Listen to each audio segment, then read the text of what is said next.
Ani Bojo Cynthia Disnikas Minode Minakwe. Good-hearted turtle woman is my spirit name, and I am a Red Wolf warrior. I come from the Curve Lakes First Nations community, and I have mixed heritage of Irish and English.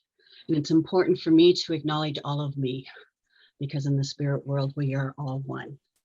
So what my role is with NAPAM is I am the youth navigator there, and I'm in the Brantford location. So to all you Brantford people out there, and everybody else as well, but if you're in the neighborhood, you can always connect with myself or Bernadette. So I just want to say welcome to all the participants. As you've heard, you are our light. You are our future. And it's important for us to offer to you as much information and knowledge to help you along that way as well, so that you can make informed choices. So that's really what this panel is going to be all about. So I want to say Chimigwech for all the panelists who are here today as well, because it's very important that they're here to share their knowledge. And as well as I want to say Chimigwech for Tom being here as well, our elder, because it's very important for all our elders to be here.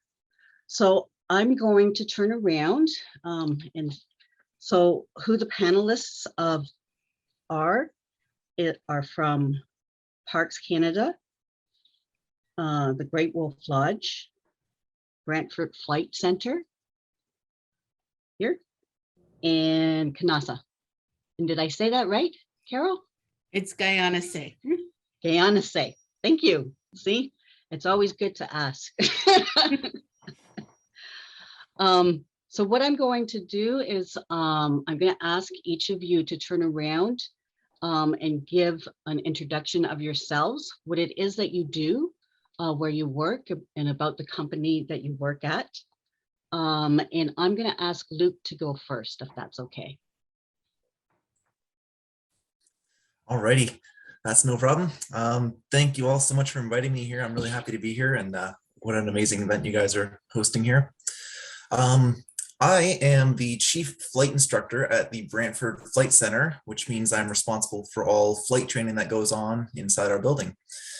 What we do is we provide flight training and ground school instruction for anyone wishing to become a pilot, whether that's just a private pilot looking to fly themselves and their family around, or right up onto commercial pilots who are looking to go on to work at an airline or any other type of job in aviation. That's kind of what I do in a nutshell and what my company does in a nutshell. I'm not sure if you guys want me to speak longer on that or pass it along to the next panelist. Yeah, we'll just thank you so much for that, Luke. And next we will go on to Carol. Good evening. Thank you for having me. I am the administrative team lead here at Guyana Say. I am from Six Nations. I was born and raised here, and I came back here after I graduated from university. So I've worked in the community for almost 30 years, which is, meanwhile, I feel like I'm 18 yet. But I've held a number of positions within this organization. Guyana Say is a division of Grand River Employment and Training, Inc. And this Guyana Say is we have a 55,000 square foot greenhouse, and we are involved in ecological restoration. Our mission is to restore the health and beauty of Mother Earth using science-based techniques and utilizing traditional ecological knowledge to offer a holistic approach to environmental stewardship. Thank you, Carol. That was beautiful. Next, I'll go on to the Great Wolf Lodge with Natalie. Hi, everybody. Thank you for having me. I'm excited to be a part of this tonight. So my name is Natalie. I am the recruitment and training manager at Great Wolf Lodge. So I have the opportunity to go out and find all of our applicants and recruit and train our new PAC members through the hiring process, the onboarding process, to be part of our log cabin here on the Niagara Parkway at our resort water park here. Thank you, Natalie. And next I'll ask Robert, what I'm asking the panelists are to introduce yourself by your name, talk about the title that you do, like the job, and then a little bit about your company. For sure. Hello, everyone. Bonjour. My name is Robert Saxton. Thank you very much for having me this evening. I'm the maintenance supervisor for Parks Canada Niagara National Historic Sites in Niagara-on-the-Lake. Among other things, I manage the team that looks after day-to-day tasks such as vehicle maintenance, building maintenance, grounds maintenance, as well as occupational health and safety, code compliance, that type of thing. I also have a hand in contracting and procurement below a certain dollar threshold. I help with smaller construction projects for sites within the Southwestern Ontario Field Unit. I also help where I can with the Historic Sites and Monuments Board. If you've ever seen one of those bronze and burgundy plaques, there's a small chance I may have put it there. As for the company, Parks Canada is an agency of the federal government responsible for the protection and maintenance of all national parks, national historic sites, and national marine conservation areas in Canada. The sites we take care of represent iconic examples of Canada's natural landscapes and our shared heritage. These sites are located across the country from coast to coast. In our region, we take care of Fort George and Fort Mississauga in Niagara-on-the-Lake, and HMCS Haida in Hamilton, as well as Woodside National Historic Site in Kitchener. Thank you so much, Robert, for sharing. So I'm just going to notice that I see David there as well from OYAP. So David, could you just briefly introduce yourself and what OYAP is, just briefly, because you're going to talk more at the end. Sure. My name is David Pope. I'm the OEAP coordinator for the Waterloo Region District School Board, and there are actually OEAP coordinators in every school board, and I'm just here to talk about pathways into apprenticeships. So as soon as, if you have any questions about apprenticeships and how to kind of get into them while you're still in high school, then I will do my best to answer any of your questions. And thank you for that as well. So the next question that I'm going to turn around is it's an overview of the industry, right? About the service industry. So I'm just going to turn around and maybe pick one or two people just to kind of try to keep the thing rolling. So I'm just going to turn around and say, what is the service industry? What does that mean to you? And I'm going to go with Natalie first. For sure. So the service industry for us at Great Wolf Lodge is all about providing a unique guest experience, something the guests can come and stay with us and have the time where we are going to have a different product than they can find other places around here. Service industry at the lodge includes hospitality, customer service, entertainment. So we have all sorts of spectrums of the service industry here, basing our service on safety, quality, consistency, and fun. Those are our service standards at the lodge. Thank you so much, Natalie, for sharing that. And Carol, would you be so kind to share about the service industry? Okay, we largely service restoration projects and the general public.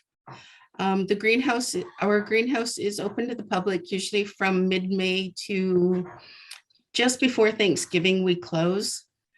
And then we have our ecological restoration division, which is involved in tree planting, doing invasive species management.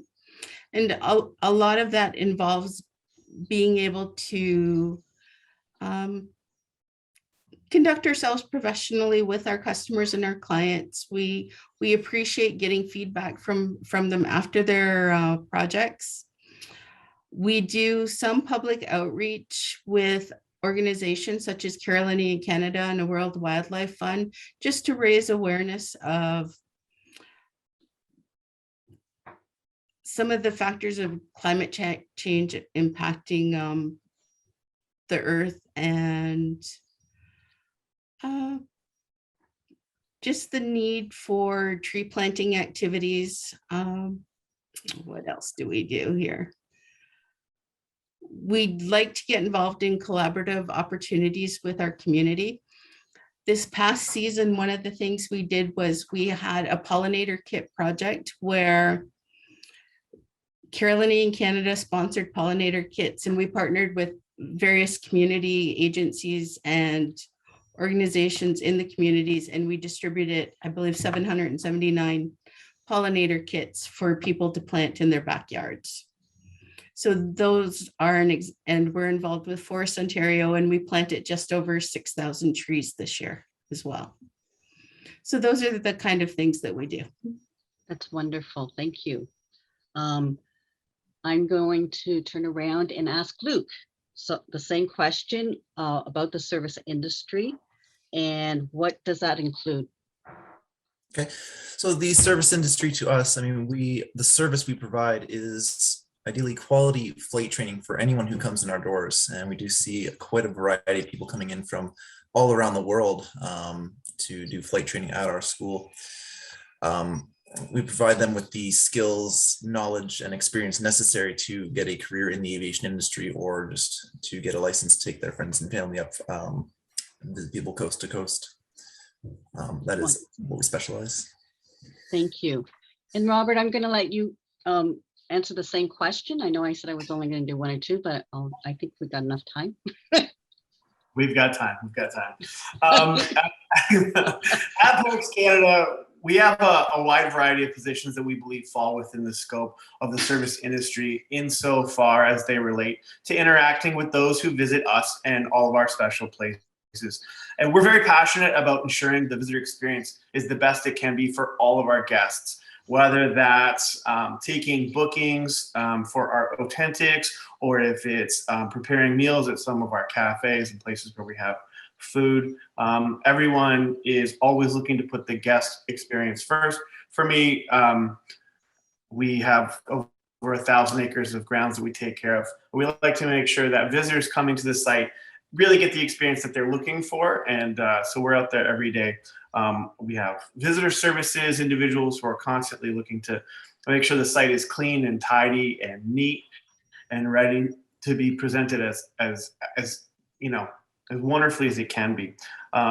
We also work with, we've done some tourism work, and we're trying to really highlight the sites in Niagara and elsewhere.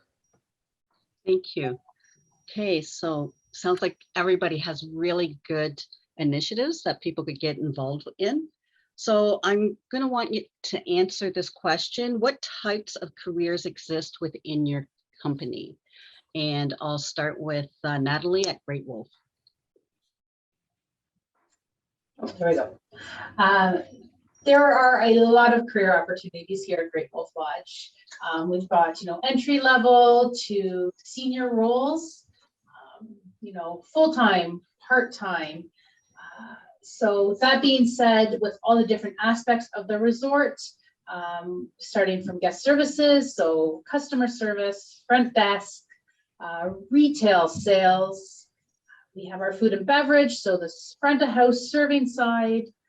We have our back of house, so culinary, chefs, bakers, entertainment crew, our brand experience, our kids experience crew, so people that are doing story time and taking care of the kids experience and activities.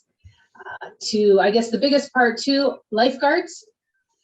Lifeguards are an important part of keeping everything rolling here at the lodge. So that's a great opportunity and career path that kids can start, as young as 16 lifeguarding, and it can grow into a great career and that sort of thing. We also have, I guess, the administration side of things. So human resources that I'm a part of, our sales and marketing crew, finance. So there are a lot of different career paths that we offer in our resort here. Absolutely. Wonderful. I'm going to go to Luke, and if you can answer the same question. So we're a relatively small company. The many careers that we offer are geared towards pilots. We take on instructors all the time. It is one of the careers that most people jump from to go to a higher career in aviation, like an airline job. However, we also provide jobs for aerial patrols, not just instructors. And there are also some jobs on the ground as well. We take on co-op students year round to do the ground handling of aircraft, marshaling aircraft in, fueling, and just general maintenance of the building as well. So we see lots of people coming into our doors for jobs like that as well. Okay, thank you. And next I am going to go to Robert. Absolutely. So this is an excellent one for us. At Parks Canada, specifically in this region, we have human resources, which look after labor relations, compensation, benefits, employee rights, so on and so forth. We have a finance team that looks after budgets and forecasts and strategic planning for the future. We have site managers who look after hiring for interp staff and scheduling, make sure that special events run well. We've got the visitor experience team.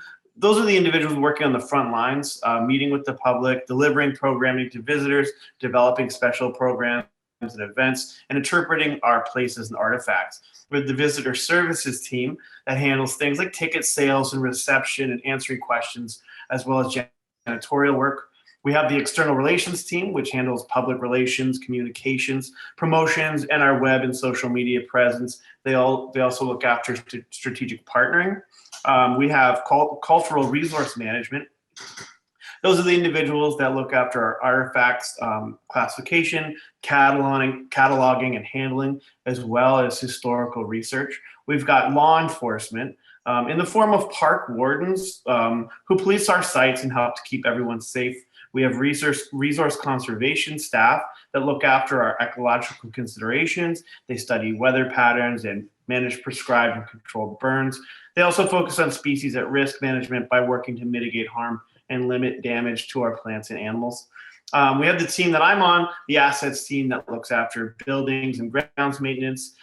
We employ mechanics for our fleet vehicles and equipment. We also employ carpenters for construction and maintenance, as well as for some really interesting work on reproductions. There's also a project management stream that looks after larger capital projects, and that sometimes span years and millions of dollars. Wonderful, thank you. Carol, can you answer that question? So what kind of careers exist within your organization? We have multidisciplinary staff. Being part of a larger corporation, the corporation looks after human resources, finance, strategic planning. So within Guyana Say itself, we have an administrative team. We have our ecologist, a horticultural research technician, and our greenhouse staff. And our field crew their background is more construction related. The unique thing about Guyana Say is that we're actually involved in two different industries. We have the greenhouse being like the greenhouse industry for growing in plants, but ecological restoration really falls under the construction industry and follows the same guidelines as landscapers. So there's a lot of different opportunities for people with different backgrounds. Let's see. Yeah, so like with the restoration workers, they come out of construction. We need heavy equipment operators like forestry, fisheries, wildlife, pesticide operators. We need maintenance staff for our building itself and the grounds. Guyana Say, along with the OSTTC Longhouse, which is right beside us, the two properties together is 20 acres. That has to be taken care of seasonally. So we hire summer students typically from May until the end of August. So our staff, like right now, there's 11 people here, but during the summer, our staff expands to anywhere from 22 to 23 people. Wonderful, thank you. Okay, so you all sound like you have like great opportunities for our youth to be involved in and everything like that. But I also think that they'd like to really know about what inspired you to actually do what it is that you do, right? And so I'm just kind of wondering if you would be willing to share a little bit about why you chose the path that you did for your career. And also one of the things that you most enjoy about your role and what it is that you do. And I'm going to start with Luke, please. Excellent question. So when I had finished high school, I really was not too sure exactly what I wanted to do. I took another year to kind of think it over. And I had gone for an introductory flight and thought, this is something I could do every day for the rest of my life and enjoy it. And that has turned out to be the case. I went to school for aviation shortly after that, and it's been a blast. So many really great experiences, and it's just a passion I can't really describe. It's just something you feel when you're up in the air. One of the great parts of my job, and now that I'm involved with flight training, is sharing that passion with anyone else who comes in our door and seeing them learn the skills necessary to succeed at this career. Just seeing the joy when we take someone for the first time is fantastic. Not only that, is we've also trained instructors and hired them on board, as well as students for different positions. So seeing their career take flight, so to say, as well, is something very special. Awesome. Okay, so I'm going to go to Natalie from Great Wolf Lodge. Okay, so I suppose I got into this career, it was almost going on 16 years now. At the time, I was living out in Whistler, BC, and I had the opportunity to work for a resort and property management company. During that time, I was out there. I got to do housekeeping and front desk, to managing lodge and homeowner relations through the Vancouver 2010 Olympics, which was a phenomenal experience to see everybody from around the world traveling to the small village of Whistler as part of the Vancouver Olympics. Shortly after that, my now husband and I moved back to Niagara. We're both from St. Catharines originally. And being so close to Niagara Falls and the tourist attraction it is, it was natural for me to fall into, coming to work at a hotel, a resort here close to home. So it was really just, I think about where I grew up and the places that I've been able to visit and lucky enough to have the opportunities to be a part of that inspired me into the hospitality industry. So it's just been a natural progression. Started in guest services here at the lodge, and I was there for 8 years in guest services, and now lucky enough to move into the recruitment and HR side of things. So it's been wonderful, going on 11 years here at Great Wolf Lodge. So Wonderful. Thank you you my for story on the industry. Wonderful. Yeah, and it sounds like, you got to do a lot of things in different places, so that's wonderful. Carol, could you please, again, what has inspired you to do the work that you're doing, and one of the things that you really enjoy about your job? Okay. Well, basically, I work in a career field that I did not go to school for. My university degrees are in history, liberal arts, and historical research, and I find myself working in administration. Yeah, and it's basically, I came back to the community. There are not a lot of historian jobs available here. So I found myself working for a general contractor who I worked for 20 years. So I actually have a varied background. So my background is in contract administration, construction project management. We did primarily residential construction, but what I really enjoyed is I like meeting new people and being involved in projects over the years that have produced positive change in the community. Like when I first went to work for this general contractor, he was building the social services administration building in Ohsweken. So I kind of got thrown into that one, and then he gradually taught me about construction estimating and about project management. So that was a really unique experience because I basically started working in an industry where I had no background or experience. So I was really blessed to work with people who took the time to mentor and teach me various aspects of that job. And it gave me a lot of transferable skills that I've been able to carry forward with me throughout my career. Thank you, Carol. Yeah, I was going to say that you have so much diversity within your career that, yeah, there's probably a lot of transferable skills, which is something that we're going to try to talk about as well. So, but you've really shown a great example of that. Robert, can you answer that question as well? Yeah, of course. So straight out of high school, I entered Brock University where I studied English literature, I think because I was good at it in high school. Unfortunately, after 4 years or so, I didn't feel that I was any closer to finding my path. So I decided to move away from academia. Fortunately, after that, I fell into a role at a local woodworking company where I saw an opportunity to add value in a meaningful way. And over the course of about 8 years, I went from working on the shop floor to working in the field to being sole proprietor of my own installation company. And after that time, I moved into a management role at one of the larger woodworking companies in the area, where I focused on alleviating pressures in the scheduling department by streamlining our supply chain logistics. In 2016, a friend brought to my attention a job posting for the government from the government website, and the poster looked like it was tailor-made for me. It was a maintenance position that required a mix of school as well as practical experience.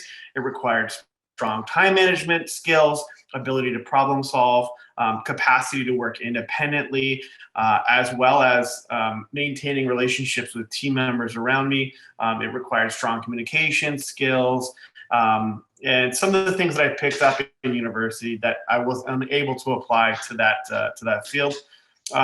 I satisfied all of the requirements and I got the job. And honestly, I think working for Parks Canada allows me to be creative, allows me to be hands-on and to see concrete results in a way that feels bigger than just,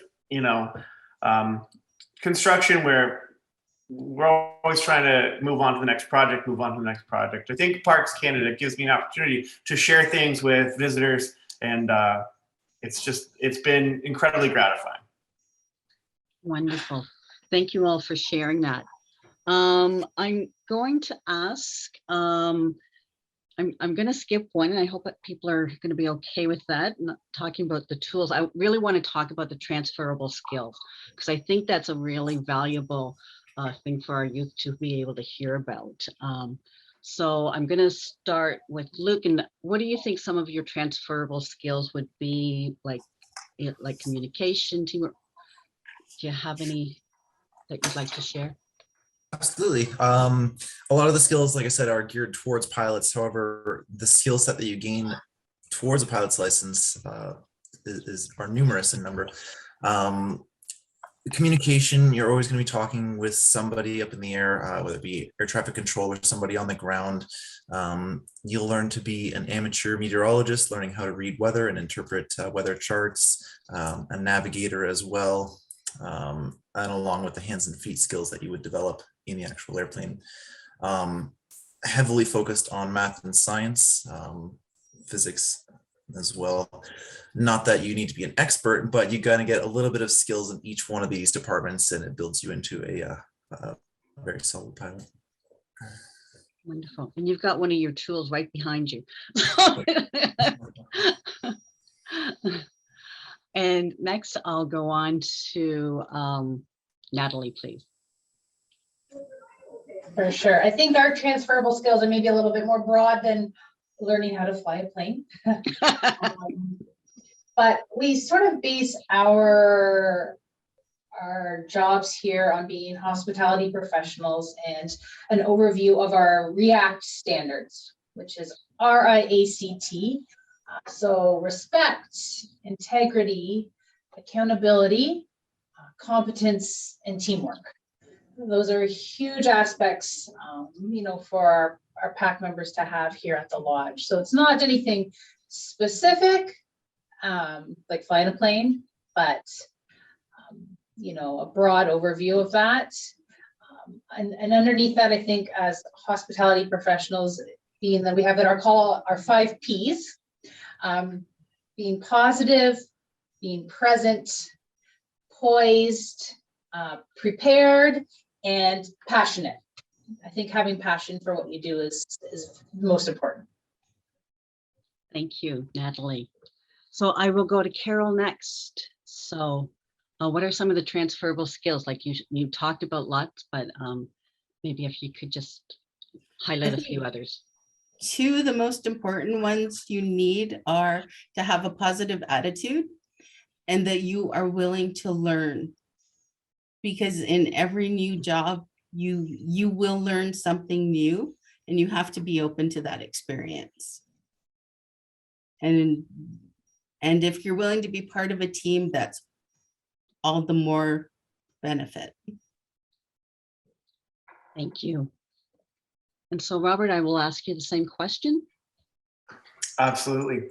So when I'm looking at staff looking to hire, I'm always looking for people with attention to detail, strong problem solving skills, and creativity. I think creativity is a very, very important transferable skill. It's something working in assets at a National Historic Site, for example, one must keep an open mind. It's not easy to make an emergency exit door, look like it's from 1812, but function like it's from 2021. So I look for people who can see a path from the problem to the objective, and folks who view challenges as opportunities. Other asset skills I look for in individuals, people who enjoy working in teams, people who enjoy team settings, but could also be relied upon to work independently. Some of the work that we do wouldn't be safe for only 1 or 2 people. And so that's, we need to come together in a team where you can rely on and trust your teammates, but also other jobs would feel crowded if it was more than 1 or 2 people. And those are times we need to see self-starters, people with strong time management skills, so on and so forth. I think characteristics that are sought across government, strong ethics are very, very important.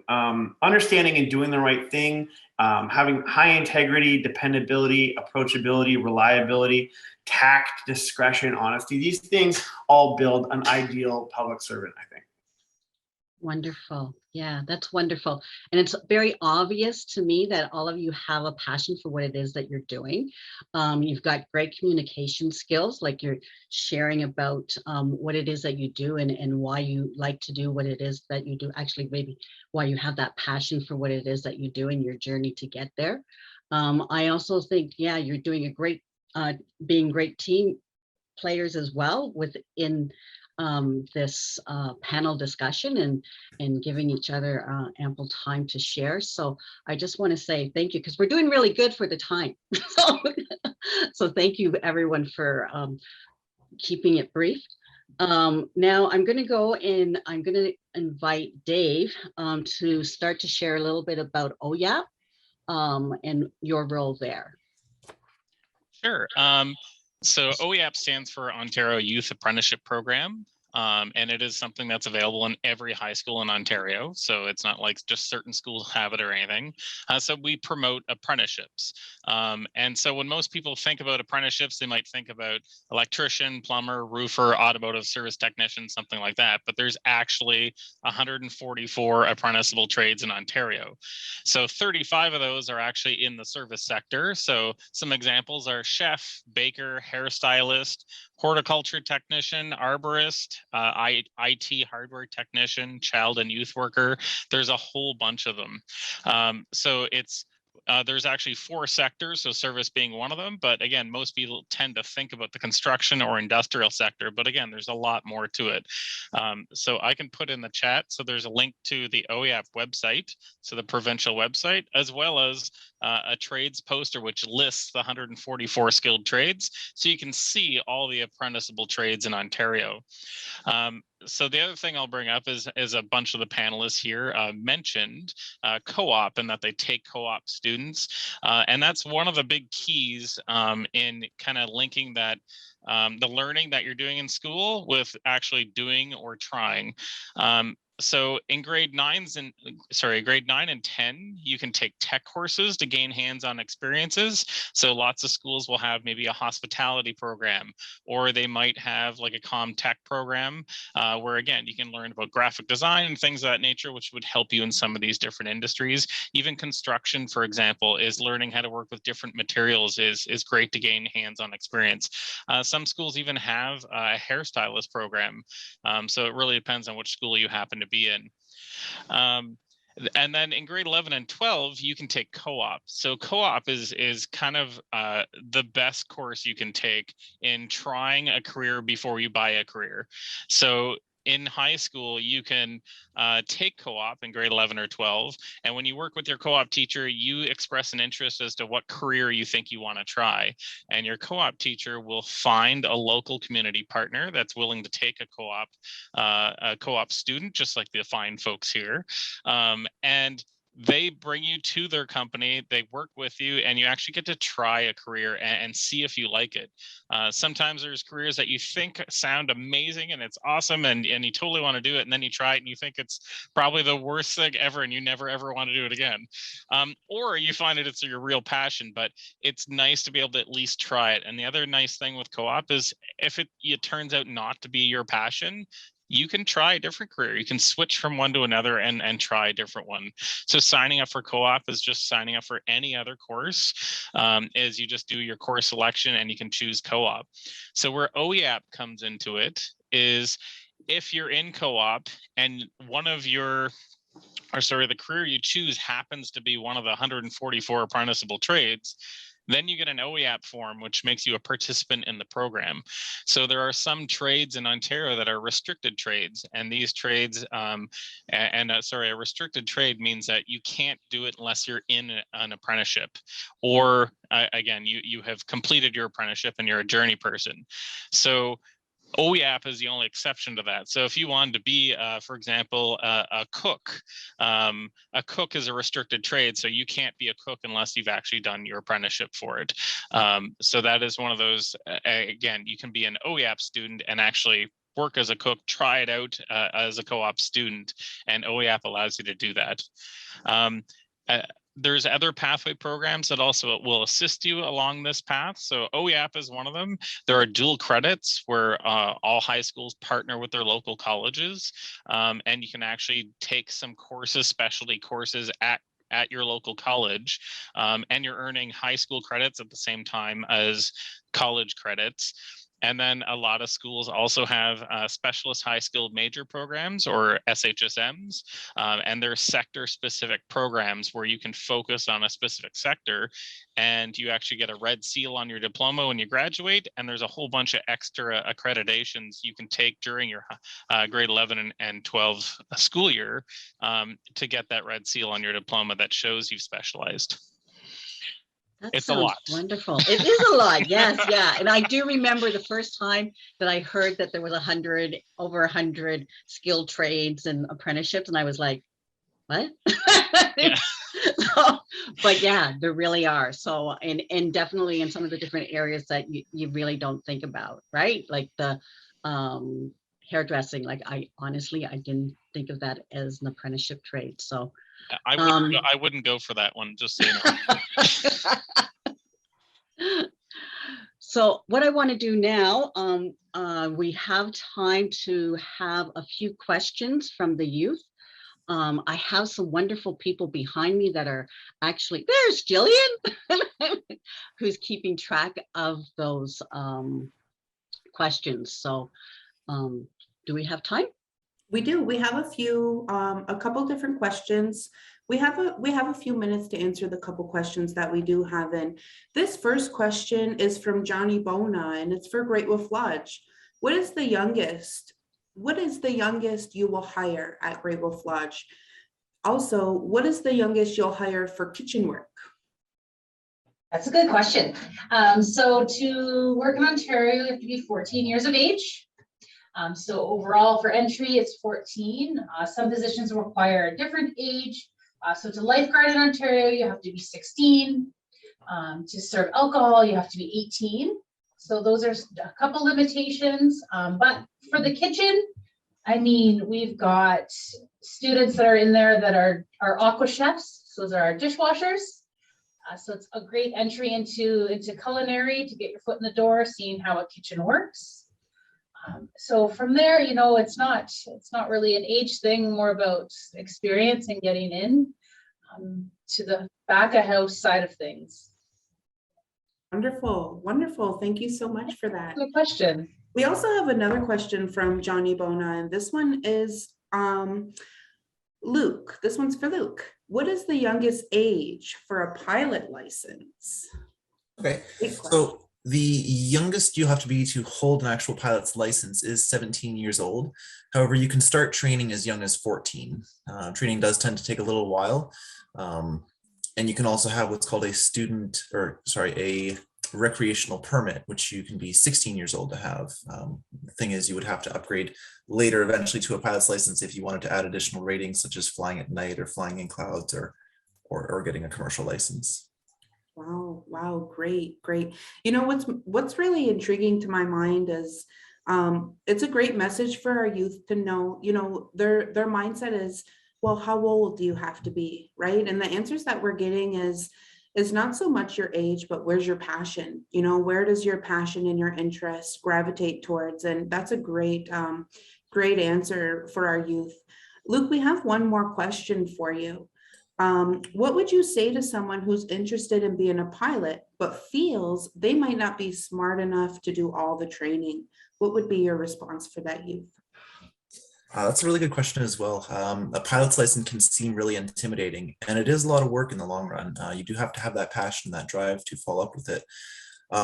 It's very easy to feel like you wouldn't be smart enough or skilled enough to be able to do that, but we do work one-on-one with our students and take our time to answer any questions they have on the ground or in the air.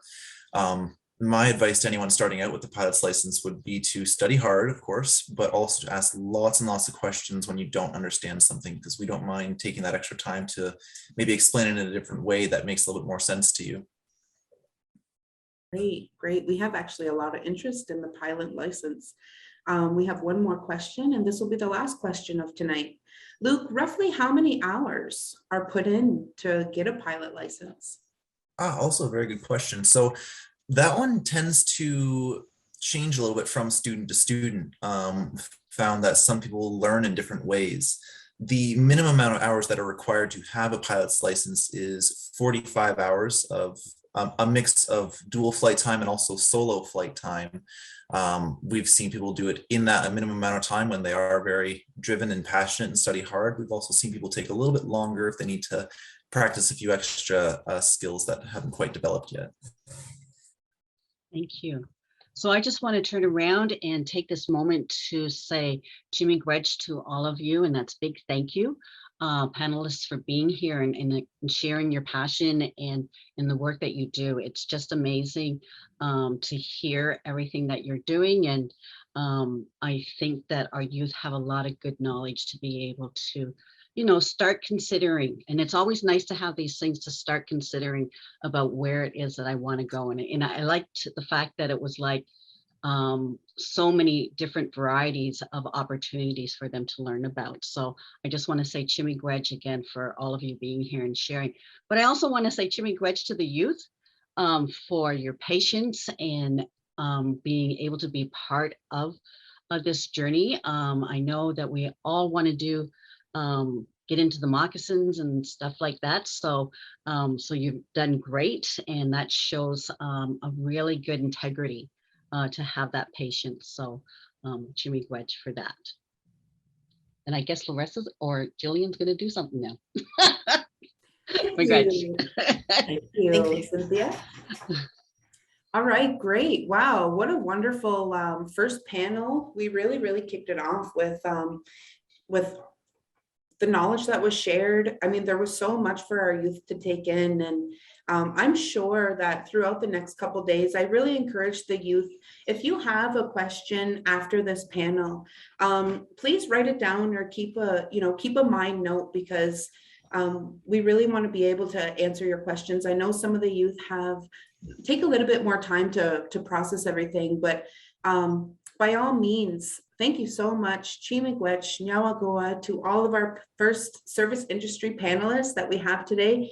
Nyawa, for joining us today. Thank you for your time, and I look forward to connecting. And I'm actually truly excited for the youth interest in this panel. And I send them nothing but love and good luck to the future of their careers and their success. Thank you so much for being with us. Thank you. Thanks, everyone. So I'm going to share my screen again. We are on the Thursday day of Fanning the Fire Within. So you can scroll down and you can simply click on the Moccasin Project Session 1 to join the next session. I also put the link in the live chat. So see you there, everyone. Thank Bye. you so much, Larissa. Yeah.